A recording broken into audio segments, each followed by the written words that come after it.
우리 구약에 있는 호세아서의 말씀을 이렇게 순서를 따라서 강해하며 설교하려고 합니다. 호세아 선지자는요, 여러분, 북이스라엘에서 활동했던 선지자입니다. 선지자가 활동했을 때는 주전 8세기경인데요. 여로보암 2세라고 하는 여로보암 왕이 북이스라엘을 다스렸던 시대입니다. 성경에 보면 이때는 영적으로 가장 어두웠던 시대예요.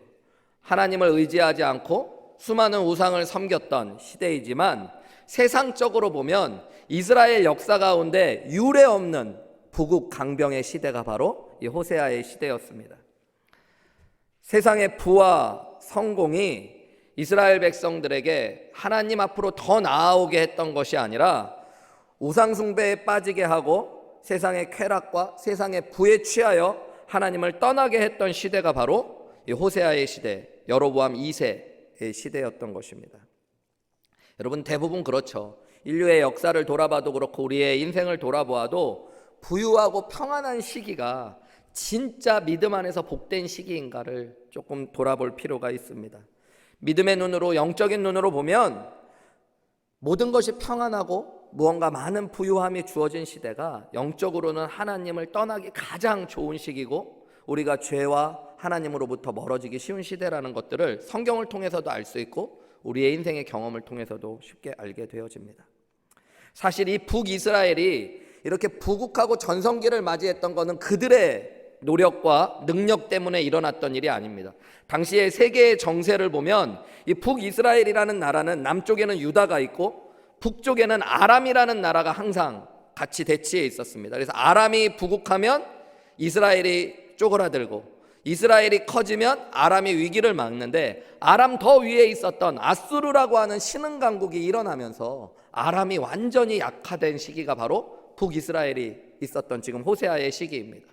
그래서 자기들의 힘으로 부국해진 게 아니라 아수르가 커지면서 아람이 작아졌고 그것 때문에 유례없는 전성기를 맞이했는데 하나님의 말씀을 쭉 읽어보면 이스라엘은 스스로 교만하여졌다라고 이야기해요. 여러 가지 자기의 힘으로 얻게 된 평화, 부, 성공이 아님에도 불구하고 자기들 스스로 잘했다고 하며 하나님을 떠나버렸던 시대가 바로 호세아의 시대였던 거예요. 어떻게 보면 이것은 오늘날 우리의 시대와 너무너무 맞물려 있는지도 모릅니다. 특별히 저희는 대부분 한국에서 태어나셔서 미국을 살아가시는 분들이 많은데 여러분, 지금 우리가 태어나고 자랐고 했던 한국, 그리고 우리가 지금 살고 있는 미국은 누가 뭐라고 해도 세상에서 가장 부유하고 풍요로운 나라입니다. 전 세계의 수많은 나라 가운데 여러분 10손가락 안에 드는 부유한 나라, 미국은 그 중에 첫 번째 손가락에 꼽히는 나라. 그리고 인류의 역사 가운데 보아도 여러분 계속 부가 증폭되어 가면서 가장 풍성한 부유함을 누리며 살아갔던 시대를 우리가 태어나고 자라고 살아가고 있는 것입니다. 예전에는 지금에 비하면 어려웠지 이런 생각은 하실지 모르겠지만 여러분, 그래도 저희 대부분은 전후 세대의 한국을 살아갔고 또 가장 풍요로운 시대를 살아갔기 때문에 어떻게 보면은 우리도 이스라엘 백성들처럼 스스로 교만해지기 쉽고 부와 세상에 취하여 하나님 의지하는 신앙을 잃어버리기 가장 좋은 시대를 살아가고 있는 사람들일 수 있습니다. 미국도 보세요, 여러분. 아무것도 없던 황량한 땅에 배 하나를 타고선 신앙의 자유를 찾아왔다고 하는 믿음의 조상들은 여러분, 이곳에서 예배하려고 하고 교회를 세우려고 하고 추수감사절을 지내면 눈물로 하나님 앞에 감사했다는데 지금 이 풍요로운 음식과 먹을 것들이 넘치고 남아도는 시대에 미국에 진짜 감사가 있는지 저는 좀 돌아보게 되어집니다. 여러분, 하나님의 말씀에 대한 가치를 다 잃어버리고 쾌락과 세상의 욕망을 따라 말씀의 기준이 다 무너진 시대를 우리가 살아가고 있잖아요. 저희 교회에 새로 오시는 성도님들 가운데 캘리포니아에서 오신 분들이 이구동성으로 하시는 이야기가 있더라고요. 어떻게 달라스에 오시게 됐는지를 말씀하실 때 보니까요, 캘리포니아에서 더 이상 아이들을 키울 수가 없다라는 위기감이 오셨대요. 신앙이 좋은 분들일수록 그곳에서 초등학교 때부터 아이들을 가르치는 것들, 동성연애가 합법적이고 좋은 것이라고 이야기하며 아이들 학교에서도 화장실의 성별이 무너져가기 시작하고 아이들에게 어떤 것이 하나님의 말씀인지를 가르칠 수 없다라는 이야기들을 했습니다. 몇 년 전 미국의 한 대학교에서 있었던 데모의 기사를 본 적이 기억이 나는데요, 이 학생들이 기숙사의 성별을 룸메이트 성별을 선택할 권리를 달라 이러고 데모한 거예요. 근데 논리가 이렇더라고요. 이게 이제 학교에서 동성연애를 인정해주고 그러다 보니까 동성연애가 다 합법적이고 좋은 거라고 학생들은 생각하는데, 남자들은 남자들끼리 자고 여자들은 여자들끼리 자는 기숙사에서 동성연애자들은 자기 애인과 같이 살 수 있는 이런 축복이 있다. 그런데 우리는 이성애자들인 우리는 그런 축복을 못 누리고 있으니까 우리에게도 형평성에 맞게 성별, 내가 룸메이트의 성별을 선택할 수 있는 그런 권한을 달라고 학생들이 데모한 거예요. 어디서부터 맞는 말 같기도 하고 어디서부터 틀렸는지도 모르겠는 말이잖아요. 근데 결론이 어떻게 났냐면 학교에서 그것을 받아들여 줬어요. 그래서 1학년 때는 성별을 나눠서 하지만 2학년 때부터는 원하는 성별을 선택하여 마음대로 살 수 있게 해주겠다. 제가 그것을 보면서 목회자로서 자괴감이 들더라고요. 도대체 어디서부터 어디까지 기준이 무너진 건가? 우리 아이가 이제 앞으로 살아갈 세상은 도대체 어떤 것인가? 꼭 세상의 이야기뿐만이 아니라 여러분, 오늘날 교회 그리고 목회자, 성도님들 가운데 물질과 성적으로 타락하고 무너진 범죄의 이야기들은 너무너무 흔하게 듣게 되어서 이제는 여러분 그냥 반응할 필요도 없을 만큼, 때로는 목사로서 살아가는 것이 수치스럽고 아픈 가운데 있는데, 그런 일들 속에서 보면 우리가 가장 풍요로운 이 축복의 시대를 살아가며 어떻게 이렇게 가장 타락해가고 있는가, 여러 가지 고민을 하게 되어집니다. 오늘 하나님께서 말씀하신 것처럼 하나님께서 주신 축복을 여러분 우리의 것인 줄 알고 스스로 교만하여져서 세상의 온갖 쾌락에 취하여져 버리고 우리의 욕망을 따라 살아가는 것들을 목적으로 삼으며 심지어 신앙도 수단처럼 여기는 이스라엘의 모습이 오늘 저와 여러분의 모습일 수 있다는 것들을 생각하셔야 됩니다.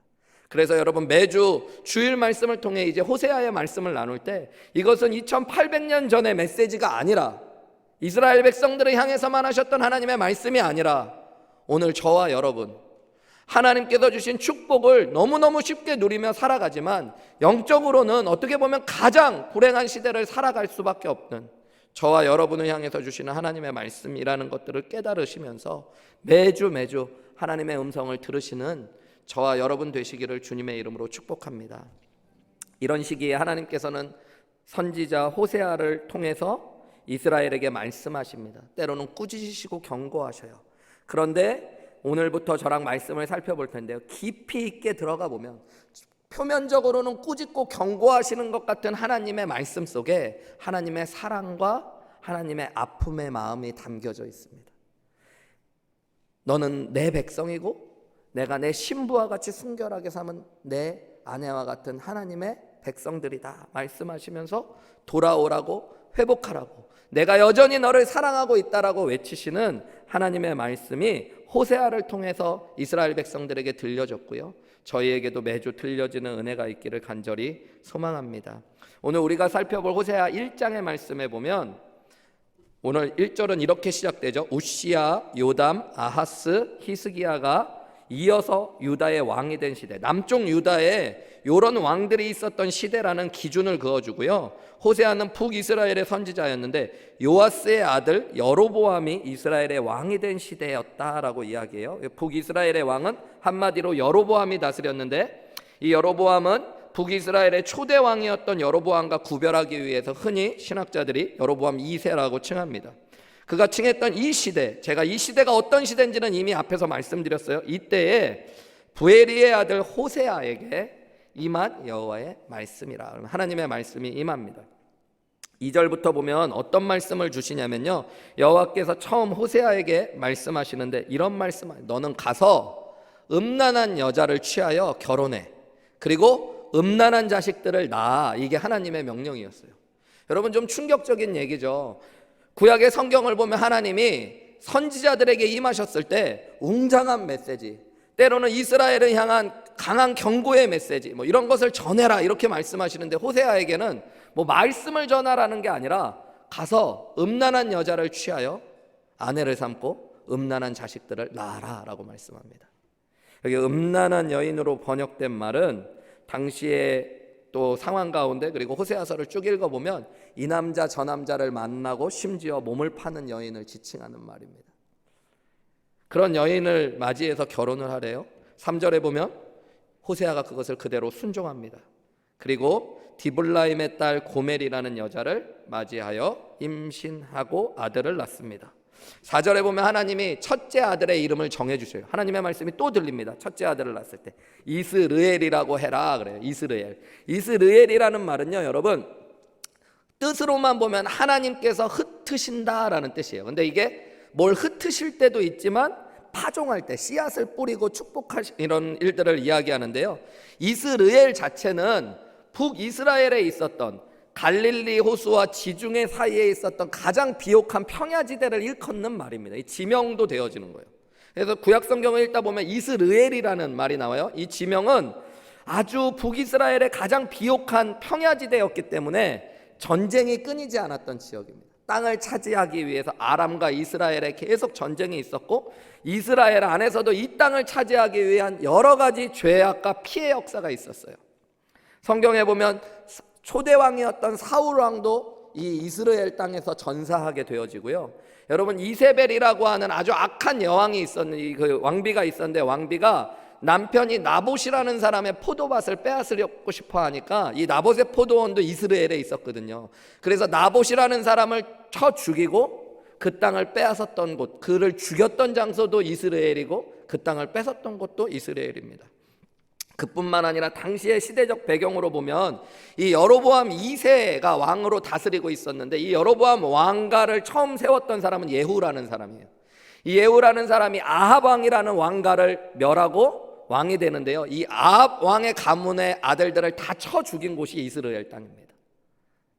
하나님께서는 지금 첫째 아들을 이스라엘이라고 삼으라고 하면서 4절 말씀에 보면 이렇게 얘기하시는 거예요.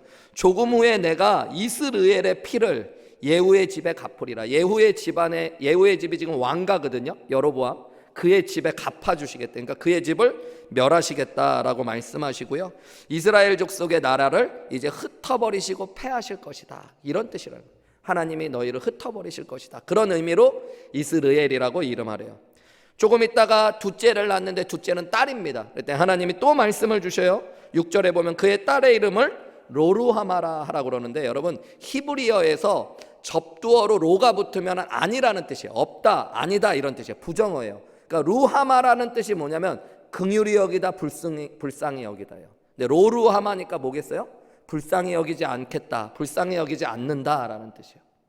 하나님께서 이스라엘 백성들의 지금 모습을 불쌍히 여길 가치조차도 없는 사람들이라고 이름 붙여서 그렇게 이름을 하라고 말씀하셔요. 조금 지나 부부가 얼마나 금술이 좋았는지 또 셋째를 낳습니다. 셋째 아들을 낳았는데 이번에 그 아들의 이름은 로암미라 하라고 하나님이 말씀하셔요. 이 암미는 내 백성이라는 뜻입니다. 근데 로암미니까 내 백성이 아니다, 이렇게 이름을 붙이래요.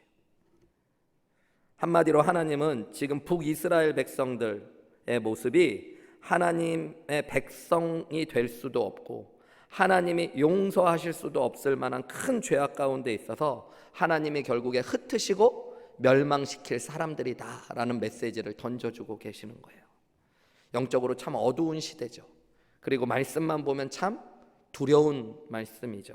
근데 이 말씀 속에서 제가 앞에 이야기했듯이 겉으로만 보면 하나님의 경고와 책망의 말씀 같지만, 여러분, 하나님의 말씀을 깊이 들여다보면 이 어둠 속에서 하나님이 우리에게 말씀하시고 부르시는 사랑과 소망의 모습이 있다는 것들을 깨닫게 되어집니다. 그래서 오늘 말씀을 조금 더 깊이 살펴보면서요, 호세아가 이 어두운 시대에 만났던 하나님의 사랑의 모습, 그리고 호세아를 통해 이스라엘 백성들에게 보여주셨던 소망의 하나님의 모습을 우리가 한번 찾아보시면서 오늘 나에게 말씀하시는, 그리고 나와 함께 하시는 하나님의 모습을 떠올려 보시기를 주님의 이름으로 축복합니다. 첫 번째는 여러분, 여전히 말씀으로 함께 하시는 하나님이세요. 여러분, 구약 성경과 신약 성경에 보면 하나님은 말씀이시고요, 하나님이 사람들을 찾아오실 땐 항상 말씀을 통해 찾아오십니다. 그래서 구약에는 말씀의 사람들인 선지자들을 세워주셨던 것이고요, 신약에는 요한복음의 말씀대로 보면 말씀 그 자체이신 하나님이 육신을 입고 이 땅에 오신 것이 예수 그리스도라라고 이야기하는 거예요. 여러분, 오늘도 하나님은 말씀을 통해 우리에게 찾아오시고 우리와 함께 하시는 것입니다. 오늘 본문의 말씀을 보시면요, 이 어두운 시대에 가장 많이 반복되고 있는 말이 하나님께서 말씀하셨다, 하나님이 말씀하셨다요. 1절에도 보면, 마지막 부분에 보면 부에리의 아들 호세아에게 임한 여호와의 말씀이라 라고 나오죠. 2절에 보면 여호와께서 처음 호세아에게 말씀하실 때 이거 말씀하셨다라는 말입니다. 4절 말씀에도 보면 여호와께서 호세아에게 이르시되, 6절 말씀에도 보면 고멜이 또 임신하여 딸을 낳음에 여호와께서 호세아에게 이르시되라고 이야기죠. 9절에도 보면 여호와께서 이르시되라고 이야기합니다. 여러분, 이 짧은 말씀에 계속 하나님이 말씀하고 계세요. 이 얘기는 이 어두운 시대 속에서 하나님의 책망과 꾸짖음 속에서도 하나님은 말씀하고 계셨고 이스라엘과 함께 하고 계셨다는 것들을 보여주고 계시는 겁니다. 여러분, 성경에 보면 하나님의, 아무리 세상이 어두운 것 같아도 하나님의 말씀이 들려오기 시작하면 빛이 비치고 소망이 시작되어집니다. 근데 여러분, 아무리 좋고 아름다운 시대인 것 같아도 하나님의 말씀이 사라져가는 시대는 이제 어둡고 두렵고 죄악의 시대로 치닫게 되어지는 거예요. 예를 들어서 사무엘상 3장에 보면 여러분, 이 시대가 세상적으로 보면 평화로웠던 시대입니다. 엘리라는 제사장이 나라를 다스리고 큰 전쟁이 아직 없었던 시대인데요, 하나님께서 그 시대를 어떻게 말씀하고 계시냐면 사무엘상 3장 1절에 보시면요, 아이 사무엘이 엘리 앞에서 여호와를 섬길 때 여호와의 말씀이 희귀하여 이상이 흔히 보이지 않았던 시대라 그래요. 하나님의 말씀이 희귀했던 시대, 하나님의 말씀이 들리지 않았던 시대, 그래서 앞이 보이지 않았던 시대예요. 결국에 이 시대 가운데 여러분, 영적인 타락이 극에 다다르면서 엘리 제사장이 자신의 자녀들을 책망하지 않고요, 하나님의 말씀을 가르치지 않는 가운데요, 죄악된 자녀들이 제사장이 되면서 성전의 여자들을 범하고 재물을 함부로 취하고 나서 나중에 하나님의 말씀을 수단처럼 여기며 전쟁에 나갔다가 언약궤까지 빼앗기고 전사하고 망하는 역사가 일어나게 되어지는 거예요. 여러분, 이런 죄악의 역사가 시작되기 전에 성경은 하나님의 말씀이 희귀했다라고 이야기하고 있는 거예요.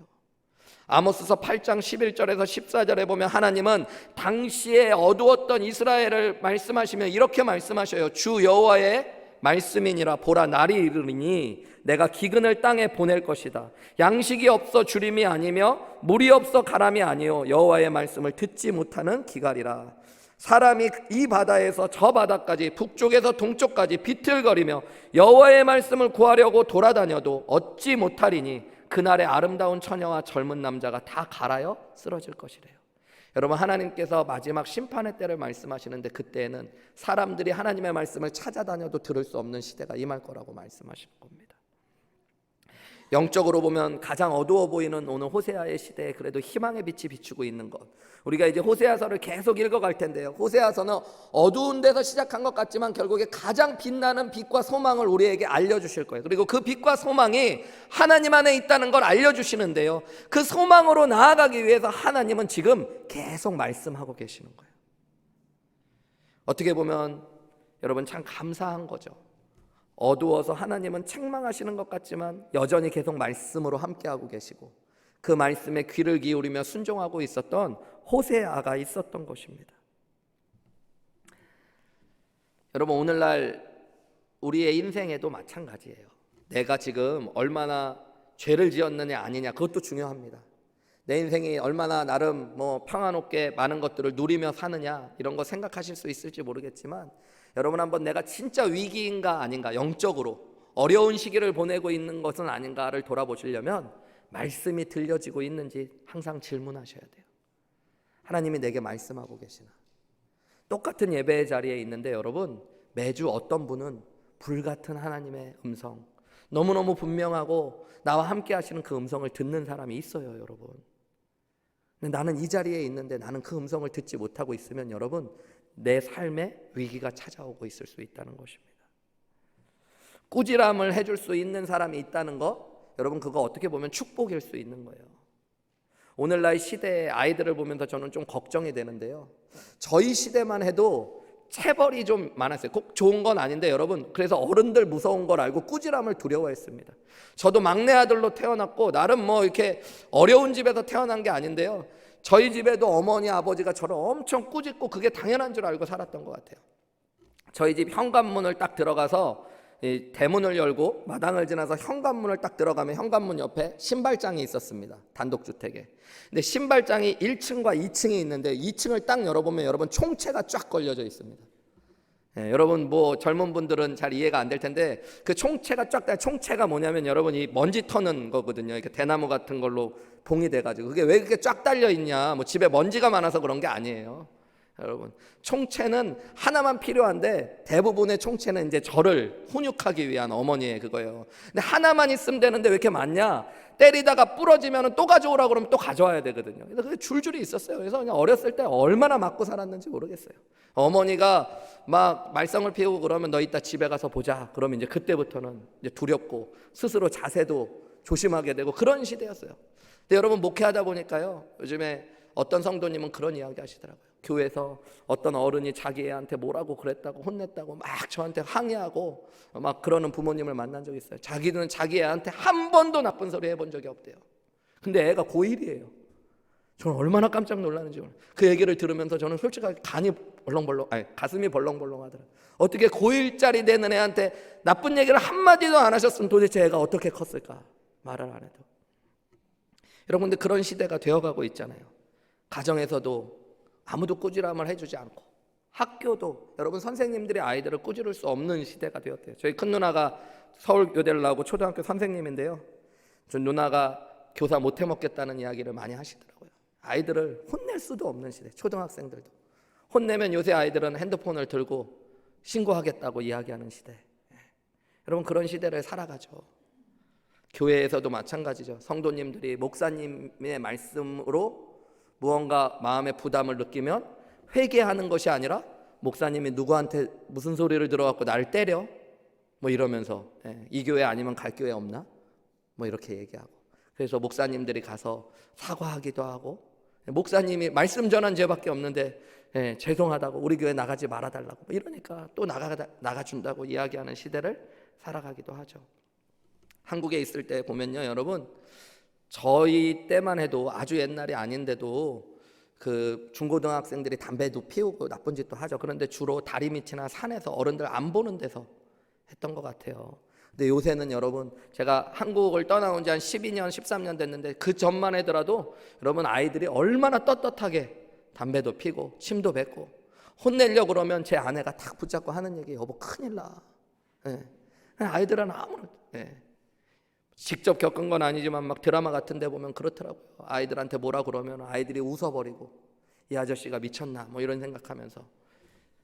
여러분, 아무도 꾸짖어 주지 않는 세상, 그것이 무질서해지고 교만해지고 결국에는 죄악으로 치달을 수 있는 세상. 영적으로도 마찬가지예요.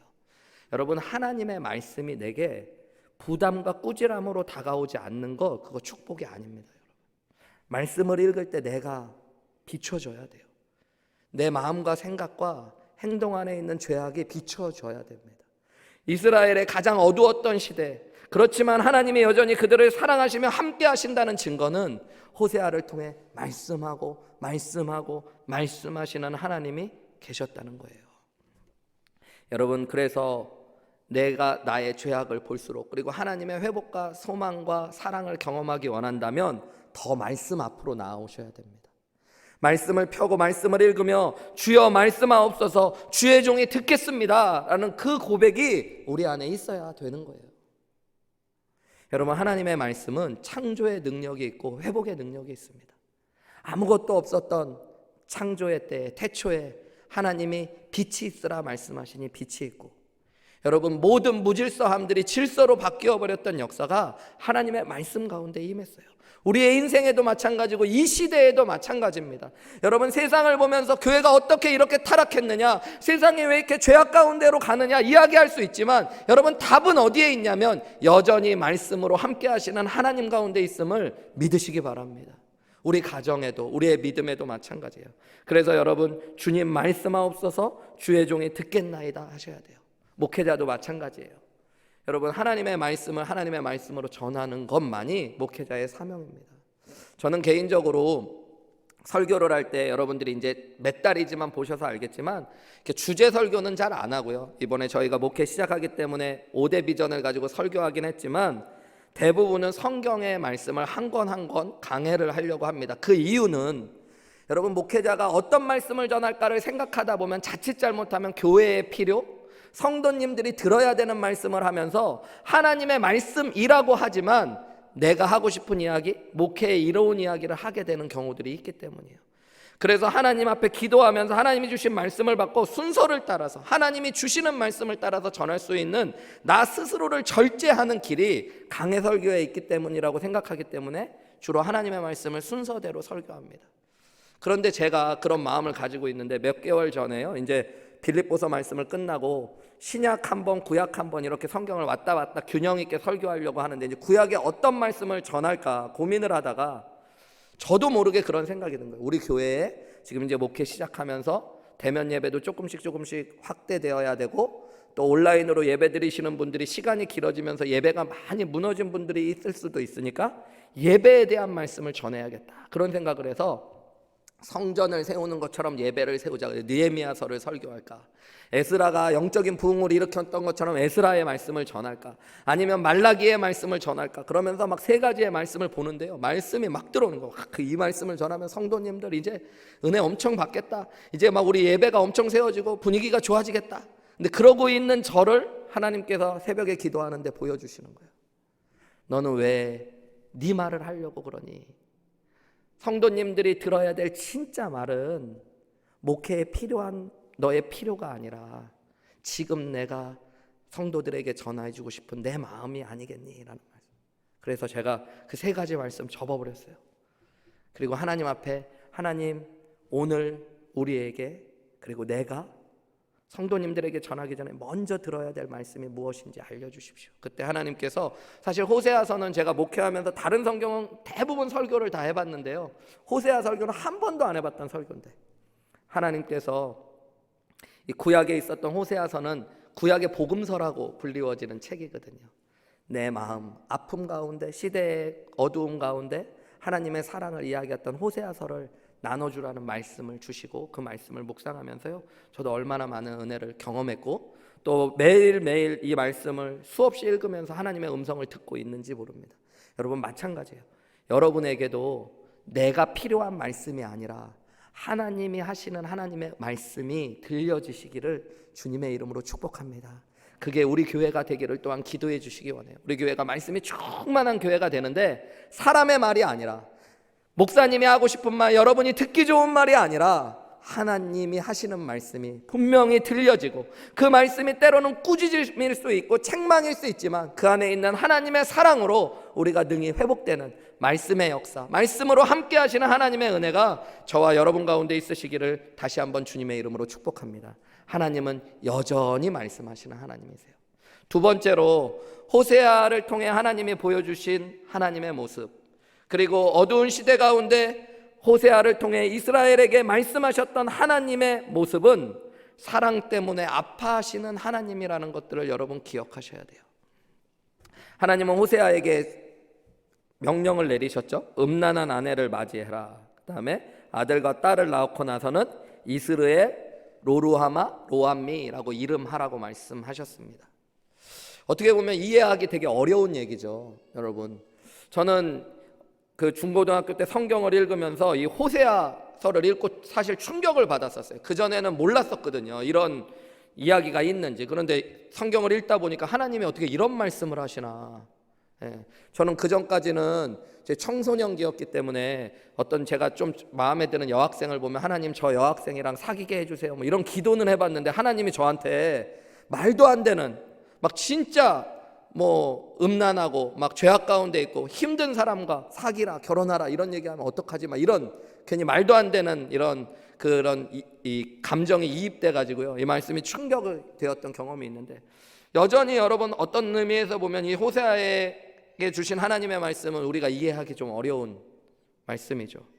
몸을 팔고 음란한 여인을 아내로 맞이하라 그러고, 또 자녀들의 이름은 하나님이 흩어버리시겠다, 하나님의 용서하지 않으시겠다, 하나님의 백성이 아니다, 이렇게 이름을 부르라고 이야기하시는 거예요.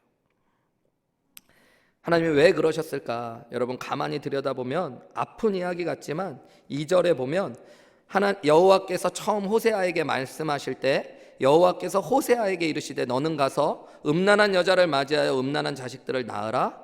그 이유는 이 나라 이스라엘이 나 여호와를 떠나 크게 음란하기 때문이다 라고 이야기해요.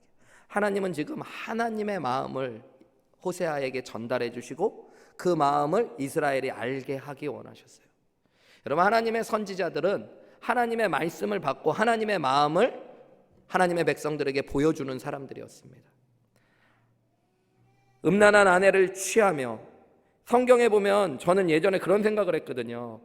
호세아가 결혼하고 싶지 않은 고멜가 결혼했나 보다 그랬는데 성경을 조금 묵상하다 보니까요, 여러분, 호세아가 고멜을 정말로 사랑했을 것 같아요. 왜냐하면 하나님의 마음을 느끼려면 하나님은 이스라엘을 정말로 사랑하셨기 때문에. 그리고 하나님은 그냥 음란한 여자를 맞이하라고 그랬는데 고멜이라는 여자를 취한 거는 호세아가 한 일입니다. 그러니까 호세아는 고멜을 사랑했어요. 그리고 사랑했기 때문에 자녀도 이렇게 계속 낳았던 거죠. 그런데 얼마나 아픈 이야기겠어요. 나중에 우리가 호세아 3장으로 넘어가면 이 고멜이라는 여자가 아들과 딸을 셋이나 낳고도 몸을 팔러 호세아를 떠나갑니다. 그런데 하나님은 그 호세아에게 너 돈 주고 그 여자 다시 찾아와서 네 아내로 품어주고 함께 사랑해라고 이야기하세요. 여러분, 실제로 이 일들을 겪었던 호세아는 얼마나 아팠을까요? 저는 목회를 하면서 가끔 외도에 빠진 배우자를 가진 부부를 상담할 때가 있습니다, 여러분. 근데 사랑이 식은 부부가 있고 사랑이 여전히 살아있는 그 아내나 남편이 살아있는 부부가 있어요. 이 사랑이 식은 부부는 분노만 남아 있습니다. 저주, 분노. 막 이 사람이 진짜 나쁜 놈입니다. 목사님, 이 사람 교회도 나오면 안 되고 이런 사람 뭐 어떻게 해야 되는지, 막 이혼을 해야 되는데 뭐 이런 거밖에 없어요. 그런데 제일 안타까운 거는 여러분, 배우자가 외도했는데 여전히 배우자를 너무 사랑해요. 여러분, 이거 진짜 아픈 얘기입니다. 막 울면서 가슴을 치면서 상담하는데요, 목회자도 가슴이 터질 것 같습니다. 생각해 보세요.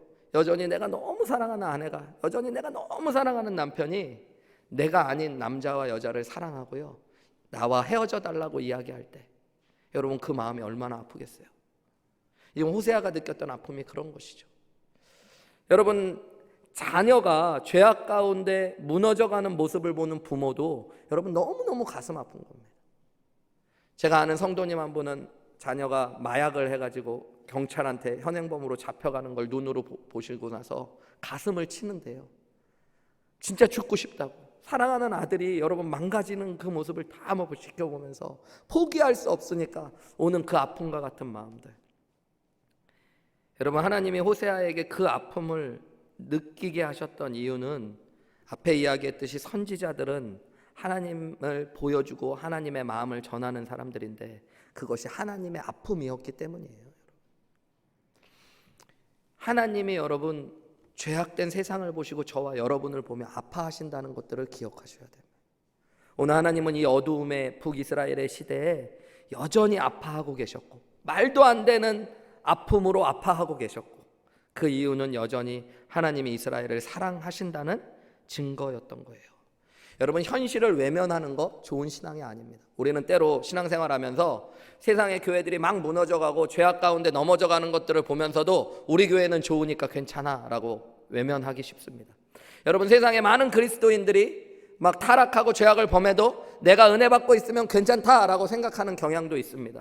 심지어 예수 믿지 않고 수없이 많은 사람들이 죽어가고 있음에도 불구하고 나는 예수 믿고 구원받았으니까 괜찮다라고 생각하는 여러분 모습이 우리 안에 있을 수 있습니다. 많은 목회자들이 물질 속에서 또 성적으로 죄악 가운데 무너졌다고 해도 우리 목사님이 안 그러셨으면 괜찮아 라고 생각하는 것, 여러분 감사할 수 있는 일인지 아닌지는 모르겠지만 하나님께서는 여러분 어떤 마음으로 그것들을 바라보고 계신지, 그리고 그것을 내가 느끼지 못한다면 오늘 이 시대 안에 나는 세상과 똑같이 썩어져 가고 어두워져 가고 있는지도 몰라요. 여러분, 오늘 하나님은 호세아를 사랑하시고 이스라엘을 사랑하셔서 하나님의 아픔을 전하여 주고 계시고 보여주고 계시는 거예요. 구약의 선지자 중에 예레미야라는 선지자는요, 여러분 저는 예레미야를 읽으면 어떨 땐 기운이 빠지거든요. 하나님이 계속 하시는 말씀이 옷 찢어, 머리 풀어헤쳐, 그리고 손발에 착고를 매, 그리고선 울면서 돌아다녀. 그게 일이에요. 에레미야 선지자가 했던 일은 막 회개를 외치고 대부흥을 이끌어냈던 게 아니라 사람들에게 가면서요, 망했다 망했다 그러면서 울면서 지나다니는 일이에요. 사람들이 재수 없다고 선지자에게 돌을 치고요, 그를 모욕하고 침을 뱉지만 뺨을 맞으면서도 예레미야는 그 일을 계속합니다. 왜요? 하나님의 마음을 알아야 되고 보아야 될 필요가 우리 가운데 있었기 때문이에요. 여러분, 기타모리 가조라고 하는 일본의 유명한 신학자가 한 분 있습니다. 이분이 1940년대에 쓴 유명한 책이 한 권 있는데요, 하나님의 아픔의 신학이라는 책이에요. 이 책에 보면 하나님은 아파하시는 하나님이에요. 왜 아파하시냐면 사랑하시기 때문에. 그리고 이 하나님의 아픔이 하나님의 사랑, 용서, 공의와 구원의 출발점이고 모든 것의 시작이 되어졌다라고 이야기합니다. 그리고 그 하나님의 아픔이 우리를 구원하고 치유한 능력이라고 이야기하고 있어요. 여러분, 저를 보시는 하나님의 아픔이 느껴지시기를 주님의 이름으로 축복합니다. 우리 가정을 보면서 하나님이 아파하실 것들이 느껴져야 돼요, 여러분. 그때 희망이 생기고 소망이 생기고 변화가 일어나는 거예요. 하나님이 이 시대를 보면서 아파하실 하나님의 마음이 여러분 가운데 있으셔야 되는 것입니다. 그때 하나님의 마음을 깨닫고 변화되고 회개되고 기도하며 하나님 앞으로 함께 나아가는 일들이 있는 거예요. 마지막 세 번째로 여러분, 호세아 1장을 통해 우리가 보게 되는 하나님의 모습은 회복과 소망을 주시겠다고 약속하시는 하나님입니다. 10절과 11절 말씀에 보면, 그러나 이스라엘의 자손의 수가 바닷가의 모래같이 되어서 헤아릴 수도 없고 셀 수도 없게 될 것이다 그래요. 그 앞까지 하나님은 이스라엘을 흩으실 것이고 용서받을 수도 없고 하나님의 백성 될 자격도 없다고 이야기하셨던 하나님, 그들은 그렇지만 10절에 보면 그러나 하나님은 그들을요 헤아릴 수도 없고 셀 수도 없게 회복하시겠대요. 이거는 이스라엘의 수를 번성케 하시겠다는 뜻도 되지만, 여러분, 이 약속은 아브라함과 하나님이 맺으셨던 언약을 이야기하고 계십니다. 하나님이 언약을 회복하시고 축복을 회복하시겠다고 이야기하십니다. 그리고 그 다음 전에 그들에게 이르기를 너희는 내 백성이 아니라고 한 그곳에서 그들에게 이르기를 너희는 살아계신 하나님의 아들이라고 하시겠대요. 너희는 하나님의 아들 될 자격이 없지만 하나님은 그들을 하나님의 아들이라고 불러주시겠대요. 11절에 보면 이에 유다 자손과 이스라엘 자손이 함께 모이게 될 것이고요, 한 우두머리를 세우고 그 땅에서 올라온대요. 하나님께로 올라온다는 건 예배하고 회복된다는 이야기를 하는 것입니다. 그리고 그때 이스라엘의 날이 회복되어지고 크게 번성케 되어질 것이래요. 여러분, 이 어두움의 시대에 하나님은 이스라엘은 흩어버린 바 되어지고 멸망당할 만한 사람들, 그리고 그들은 하나님의 자녀도 될 수 없고 하나님의 용서도 받을 수 없을 만큼 죄인들이지만, 그러나 하나님은 말씀하세요. 나는 그들을 언약으로 회복하여 내 자녀 삼을 것이고 그들을 하나님의 예배자로 영적인 하나님의 거룩한 백성들로 회복시키시겠대요. 여러분, 이게 인생의 가장 위대한 소망입니다. 이 소망이 어디에서부터 비롯되는지를 좀 보세요. 어디에서 시작되고 누구를 통해 일어나는지. 여러분, 10절 말씀에 보면 그들을 회복하신다는 장소가 전에 그들에게 이르기를 너희는 내 백성이 아니라고 한 그곳에서 회복시키신대요. 여러분, 하나님의 놀라운 회복의 은혜는 우리가 실패한 그 자리에서 우리를 일으키시는 거예요. 우리가 죄악된 그 자리에서 우리를 일으켜 세우시는 거예요. 근데 누구를 통해 그렇게 하세요? 11절에 보면 한 우두머리를 세운대요. 남유다와 북이스라엘이 한 우두머리를 세우는 역사는 구약의 역사를 보면 역사적으로는 일어나지 않아요. 영적인 눈에 보면 예수 그리스도가 이 땅에 오심으로 말미암아 여러분, 하나님께서 이스라엘을 온전하게 회복해내시는 구원의 이야기들을 지금 던져주고 계시는 겁니다.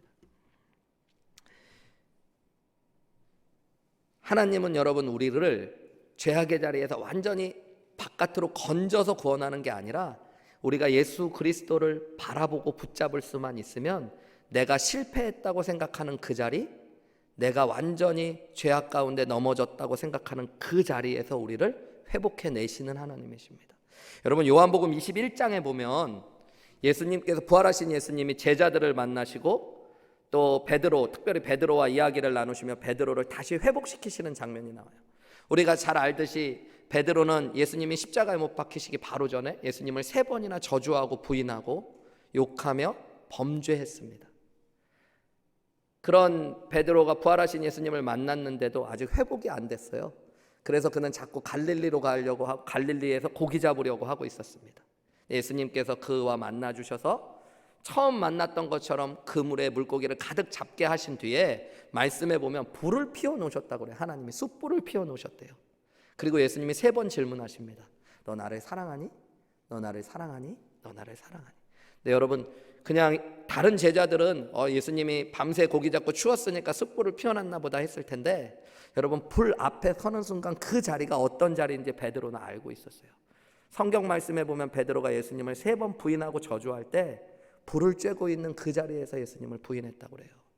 여러분, 불 앞은 내가 예수님을 3번 부인했던 자리고 저주했던 자리고 실패했던 자리입니다.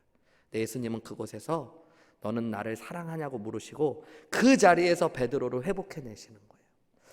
죄악의 자리, 실패의 자리, 내가 무너진 자리 같은 그곳을 예배의 자리로, 거룩한 회복의 자리로 바꾸시는 것이 복음의 능력이고 예수님의 은혜라는 것들을 기억하셔야 됩니다. 어떤 분들은 어떤 목사님 만났더니 그런 얘기 하시더라고요. 요즘 막 미국도 영적으로 혼란해지고 죄악이 많아지니까 다시 한국으로 가야겠다, 이런 얘기 하시는 목사님과 이야기 해본 적이 있습니다. 그래서 목사님 그럼 미국엔 왜 오셨어요? 그랬더니 한국 교회가 하도 문제가 많아갖고 자기 미국으로 왔대요.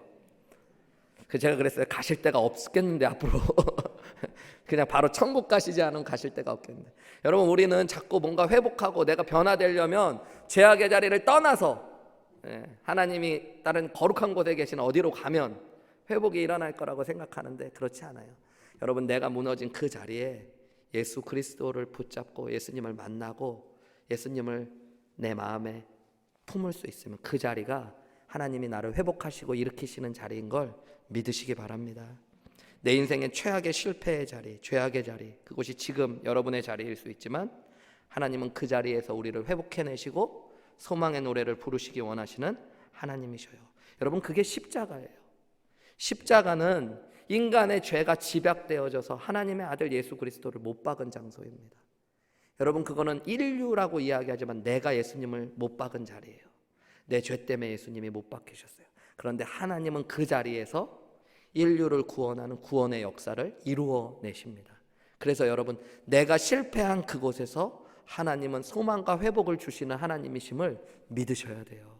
오늘 예수님, 하나님은 말씀하시죠. 호세아에게 전에 그들에게 이르기를 너희는 내 백성이라고 아니라고 한 그곳에서 나는 그들에게 이르기를 너희는 살아계신 하나님의 아들이라고 말씀하게 하실 거라고 이야기하십니다. 여러분, 이 회복과 구원의 역사는 예수 그리스도를 통해서만 일어나요. 호세아의 이름의 뜻이요, 여러분, 하나님이 구원하신다라는 뜻이에요. 네, 여러분, 발음만 틀리지 똑같은 이름들이 성경에 많이 나옵니다. 여호수아도 똑같은 뜻이에요, 여러분. 호세아도 똑같은 뜻이고, 그것뿐만 아니라 진짜 중요한 이름이 똑같은 뜻 가운데 있습니다. 바로 예수입니다. 예수님이 호세아와 똑같은 이름이에요. 여러분, 고멜의 이름의 뜻은 완전하다라는 뜻입니다. 최고라는 뜻입니다. 말이 안 되죠. 가장 음란한 여인, 그를 고멜, 최고라고 부르셔요. 그 이유는 호세아라는 사람의 사랑이 있었기 때문이에요. 여러분, 그것이 오늘 저와 여러분이 받은 사랑입니다. 저는 호세아를 읽을 때 예전에 항상 호세아에게 감정이 이입이 됐어요. 호세아 정말 불쌍하다. 하나님 호세아한테 어떻게 이러시지? 근데 실제로 여러분, 호세아서를 제대로 읽어 내려가면 호세아는 우리를 사랑하신 하나님의 아들 예수 그리스도를 보여주고 있는 사람이며, 여러분, 우리는 누구에게 감정을 이입해야 되냐면 고멜에게 감정을 이입해야 됩니다. 이해할 수 없는, 오늘 성경의 이야기로 보면 디블라임이라고 하는 아주 외따고 산촌과 같았던, 별 볼 일 없었던 지역 가문의 딸이었던 고멜. 자신을 사람들은 최고라고 이름 붙여줬지만 아버지는 여전히 자신은 내 안에 있는 욕망을 주체할 수 없어서 이 남자 저 남자를 쫓아다니며 물질의 쾌락을 따라서 돈을 받고 몸을 팔 수밖에 없었던 고멜 같은 여인을 호세아라는 하나님의 선지자, 가장 거룩한 사람이 끊임없이 이유도 없이 사랑해주고 품어주고 결국에 나를 고멜로 불러줘요.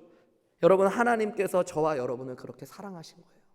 이 죄악된 세상 속에서 여전히 세상만큼, 세상보다 더 죄악된 저와 여러분을 하나님은 여전히 말씀으로 찾아오시고 아픈 마음으로 사랑하시며 우리를 회복해내시겠다고 이야기하시고 예수 그리스도를 통해 구원하신 것이 복음의 역사고 저와 여러분의 이야기인 줄 믿으시기 바랍니다. 하나님이 죄인인 저를 성도라 불러주시고 하나님의 백성이라고 불러주시는 거잖아요.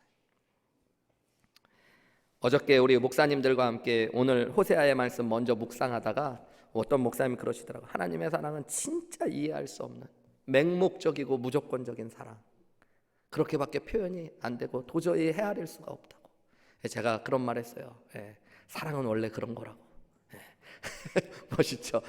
사랑을 해보면 여러분 그런 거예요. 막 조건을 따져서, 여기 결혼하신 분들 계신지 모르겠지만 뭐 직업은 뭐고 키가 얼마고 이런 분들은 모르지만 여러분, 사랑은 이해할 수 없는 겁니다.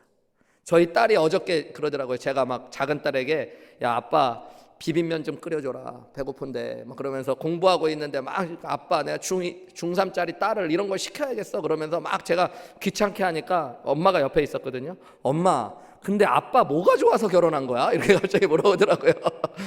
엄마는 도대체 아빠가 뭐가 좋아서 이렇게 결혼한 거야? 그러면서 약간 이제 비꼬듯이 이야기하더라고요. 우리 아이가 아직 사랑을 모르는 거죠. 뭐가 좋아서 결혼했는지를 얘기할 수 있으면 그건 제가 항상 얘기하지만 사랑이 아닌 것입니다.